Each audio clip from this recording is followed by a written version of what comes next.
Hi guys, I'm M Seeker of Truth, and I'm here today with Ted Mahr.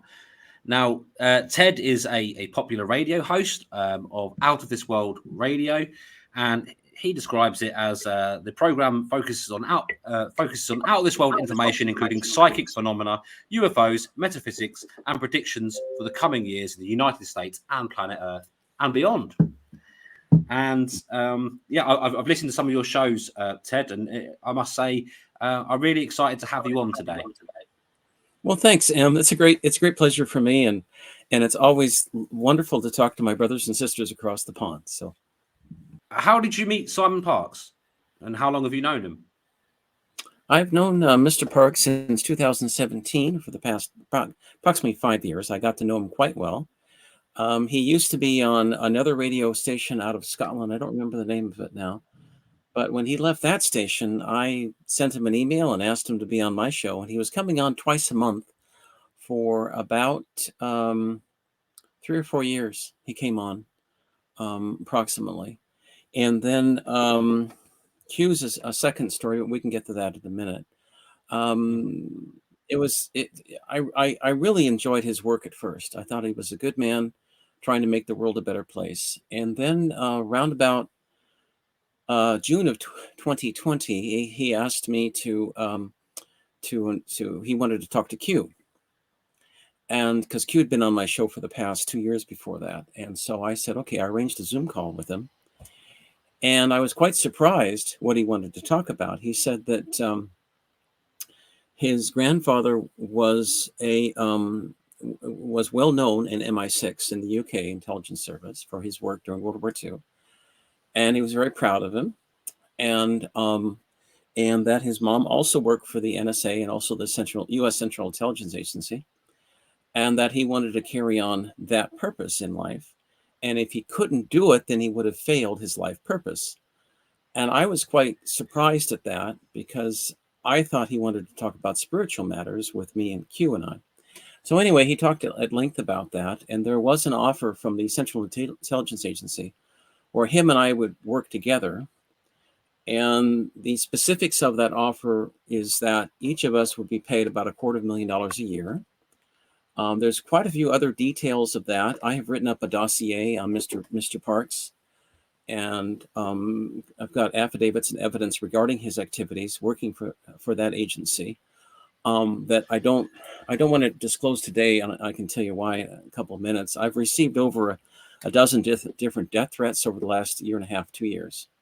And what I've done as insurance, I've sent that dossier out to over 100 light workers. And if something should happen to me, that information will be sent out and become public. Right. Yeah. So, and if you want, Alfair, you can send me your address. I'm happy to send it to. I just ask you keep it confidential. Of course. And release it only should something happen to me. Now, I'm not suicidal. I love life. I don't use drugs. And I want to preface that I'm in good health, and so should something happen to me, that would be released. But we'll get back to Mr. Parks then.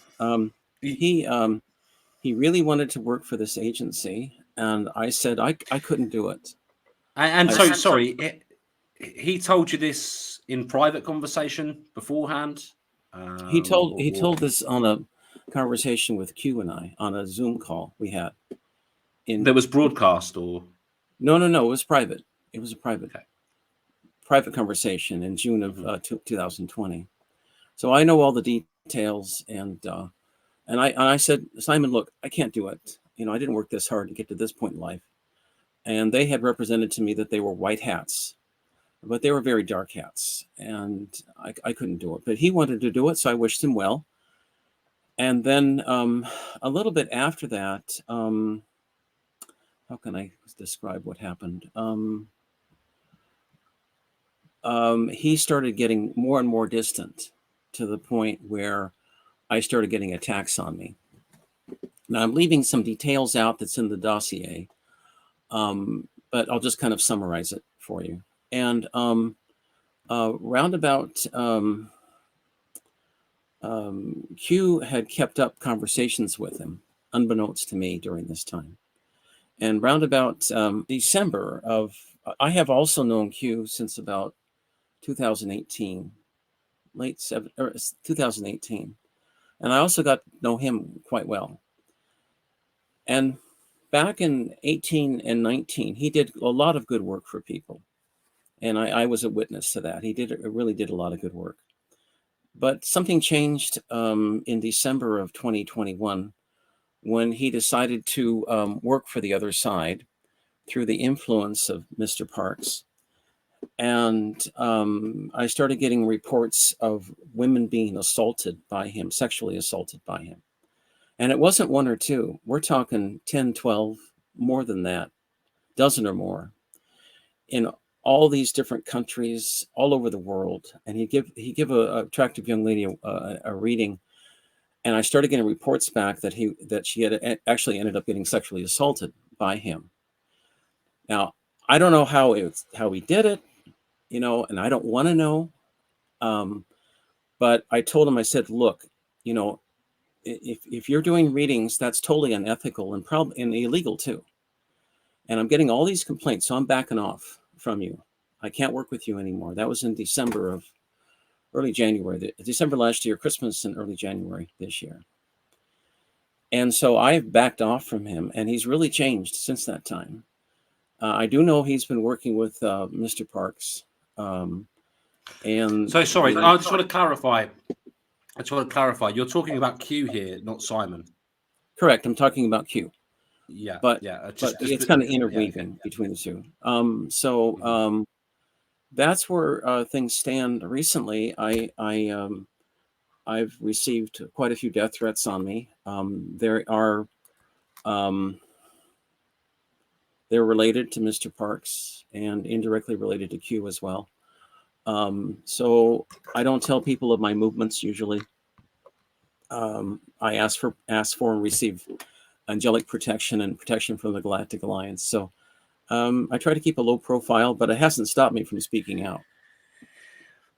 And I've mentioned this issue before with Q to warn people, women, and men too. He's attacked men as well, because sexually assaulting people, whether they're a man or a woman, is not right. And it can leave tremendous psychological scars that take years to heal. And people should be aware of it. And yeah, that's kind of a summary of it. But Mr. Parks now works for a 3-letter agency. And his organization has changed. I think it started out as a really good spiritual group. But as he's molded the organization to what they want, not necessarily what's the best for people, but for what they want, this is how he's doing it now. And the rest of these details were contained in the dossier that I've sent out to over 100 different light workers that will be released should something happen to me. So you knew Q. I hate to keep calling him Q because his name is Dean McDaniels. You can call him Mr. McDaniels if you like. And you're happy for me to share? Absolutely. If he's hurting people, if he's assaulting men and women, then I think his name should be known. I agree. I'm not afraid of saying his name publicly. Okay. So I mean, I'd found out some stuff around this man, and I looked into him doing my own investigations and seen that there was a court case just last year around a disability claim. Apparently, he's quite blind. However, his claim in court, which he lost, by the way, was that the fact that they weren't giving him the right disability allowance, that it affected his divorce claim.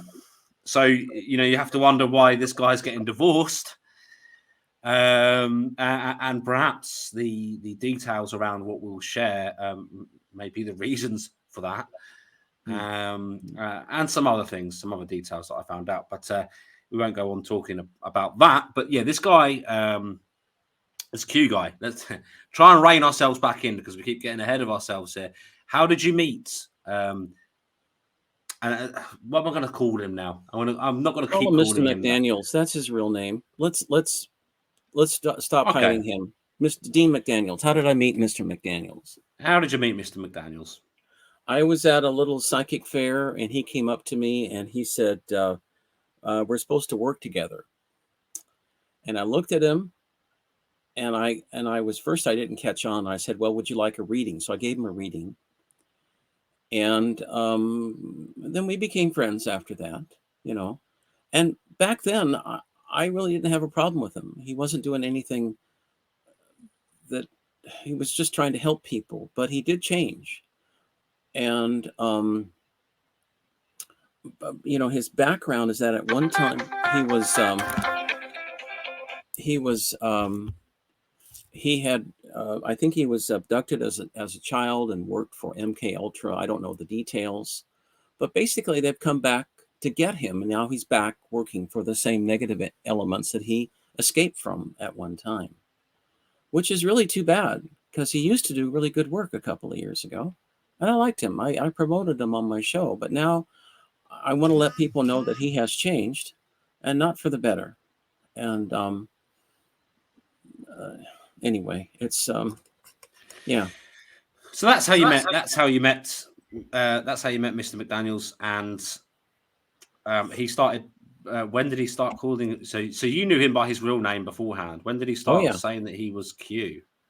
yeah. Later he told me he How, was Q. right, and this was before you started interviewing him, I'm guessing. Right, right. So you had this guy on the show who said he was Q. I've watched a couple of the interviews that I've managed to find with yourself and this guy on there. I think at least two. He proclaims to be a time traveler, a being that has consciousness connected to two other Qs. There's three of them that he proclaimed were the top of the tree, as it were, in Q. And he claimed many other things, but also was kind of like a spiritual worker, I guess. So I mean that's the best way I could kind of sum up the way he kind of came forward. Right. I watched the interview with yourself, Charlie Ward, and this Q. It was interesting. It's one way to put it. Yeah. I was quite sad when he started working for the other side, and then I started getting reports of these assaults on people. And I had to back off from him. Then I said, I can't associate myself with you any longer. Good luck. I don't want anything to do with you. That's what I said.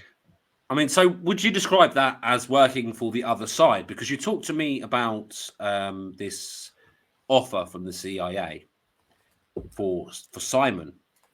Was Mr. McDaniels offered the same offer, or was he? I honestly, I don't know. So you say he worked for the other side. Then did he work for the other side, or did he start to become maybe a dirty old man? I think did he start to prey on people because of his own because of how do I put this, because of his own desires and carnal desires, etc. Let me make some definitions clearer to help get to the truth. When I say the other side, starting in December of 2021 into January this year, I mean the reptilians and the U.S. Central Intelligence Agency, because those are the agencies that Simon Parks works for. Okay, and as he started working for them, I know him and Parks started working closely together, and I know that Parks has sent out many death threats on me. So that's when I had, and that coupled with the assaults I was hearing about on women, I had to completely back off. And I have had no contact with him since that time.